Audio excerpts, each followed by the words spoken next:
आपसे भगतजन अपने अपने श्रद्धा भावों को लेकर के आज सती जगदम्बा महामाया बजरंगी माता जी दरबार में प्रस्तुत होते हैं। अपने मन के अनेकों प्रकार की कामनाओं भावनाओं को लेकर के जगदम्बा के चरण शरण में अर्जी लगाते हैं, जिससे आपसे भक्तों का उद्धार होता है, कल्याण होता है। ये बजरंगी माता जी का कल्याण का दरबार, भक्ति मुक्ति मोक्ष और कामनाओं का दरबार। सिद्ध जाति माँ आसक्ति बजरंगी माता जी दरबार में जो जिस भाव से आता है उस भाव को प्राप्त करता है। कोई भगत कामना को लेकर के आता है, उसे कामना की पूर्ण हो जाए। कोई भगत किसी रोग दोष भूत व्याध जादू टोना से दुखी परेशान होकर के आता है।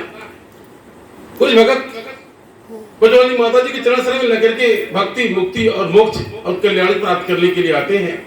बजरंगी माता जी माया है, कहा जाता है जगदम्बा सर्वज्ञ है, जो घर में आकाश पाताल पृथ्वी में व्याप्त है, संपूर्ण जगत में व्याप्त है।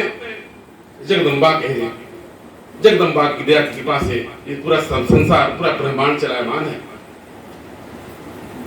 महामाया भक्तों को भक्ति प्रदान करती है, किन भक्त को प्रदान करके बजरंगी माता जी की भक्ति करने से पहले बजरंगी माता जी पहले कामनाओं को पूर्ण करती हैं, भक्ति कामनाओं को पूर्ण करती है, मनोकामनाओं को पूर्ण करती है। भगत का कल्याण ध्यान होता है और बजरंगी माता जी दरबार से लग जाता है, जय माता दी के नाम की भक्ति से लग जाता है। ऐसी बजरंगी माता जी माया महिमा, ये बजरंगी माता जी की माया कहा जाता है आगम अपार कोई जान नहीं सका। मेरे ध्यान में निरंतर आता है ये कामना भावना भक्ति इससे परे है। अगर आप भक्ति करते तो अपनी कामनाओं का हनन करना पड़ेगा, कि इस मृत्यु लोक में आकर के इस मृत्यु लोक में कामनाओं भावना से परे होना यह असंभव है।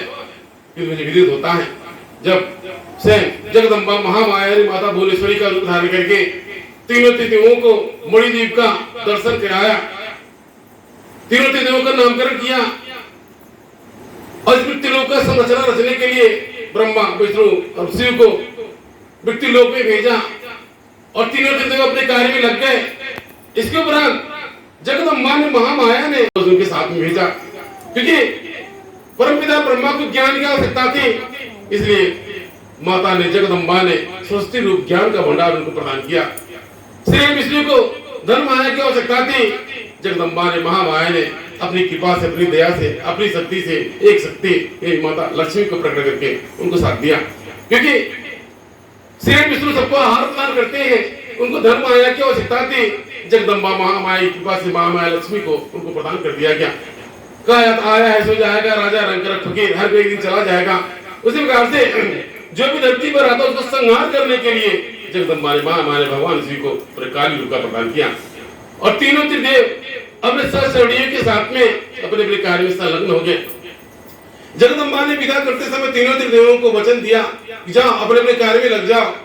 जब कभी धरती पर धर्म घटेगा, जब कभी धरती पर हानि आएगा, जब कभी धर्म संकट में पड़ेगा तो मुझे याद करना और मैं कोई न कोई साकार उदाहरण करके धरती पर अवतार लेकर के मृत्यु लोक में अवतार लेकर के धरा पर प्रकट होकर के धर्म की रक्षा करूंगी। ऐसा ही हुआ। तीनों देवों को जगदम्बा ने विदा किया और अपने कार्य में संलग्न हो गए।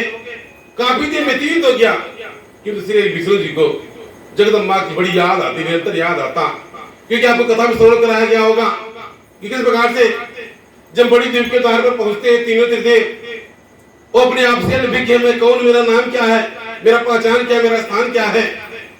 जगदम्बा के मणि द्वीप के द्वार पर पहुंचने के उपरांत जगदम्बा अपने आसन पर विराजमान है। तीनों त्रिदेव नहीं समझ पाते कौन है क्या है, किंतु श्री विष्णु जी को याद आता है जगदम्बा है, ये महामाया जगदम्बा है। तीनों त्रिदेवों को यानी श्री विष्णु की याद आता है कि जगदम्बा है। श्री विष्णु बताते हैं कि जगदम्बा ने प्रणाम करना चाहिए। जब मैं छोटा सा था एक बार पत्ते पर सोया हुआ था, यही माता जगदम्बा में सोने के पालने में झूला झुलाते प्रणाम करना चाहिए।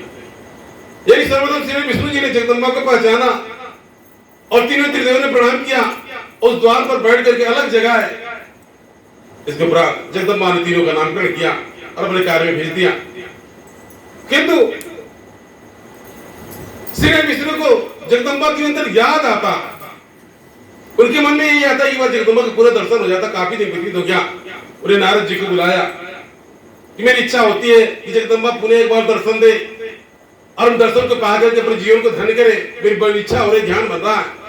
नारद जी के माध्यम से उन्होंने जगदम्बा महामाया के सुंदर सोने चांदी का विग्रह मूर्ति तैयार किया गया, भव्य आसन लगाया गया, जगदम्बा का विधि विधान से पूजा संपन्न किया गया। इसके उपरांत श्री विष्णु द्वारा अम्बा महायज्ञ किया गया, अम्बा महायज्ञ किया गया। अम्बा महायज्ञ से प्रसन्न होकर जगदम्बा स्वयं तीनों त्रिदेव के समक्ष प्रकट हो गई। उन्हें कहा तथास्तु तेरी भक्ति से प्रसन्न हूं। जगदम्बा ने प्रसन्न होकर के श्री विष्णु को पूजा पाठ का अवसर प्रदान किया। पूजा पाठ, विवाह शादी में जो पूजा पाठ होता है, जगदम्बा महामाया की व्यास क्योंकि उन्हीं के द्वारा अम्बा महायज्ञ संपन्न किया गया था और जगदम्बा महामाया अम्बा महायज्ञ से प्रसन्न होकर उसको वरदान दिया था। एक तपस्या तीनों त्रिदेव जगदम्बा का दर्शन प्राप्त करके अपने जीवन को धन्य किया। ऐसे जगदम्बा की माया महिमा जो तीनों त्रिदेव नतमस्तक होते प्रणाम करते हैं।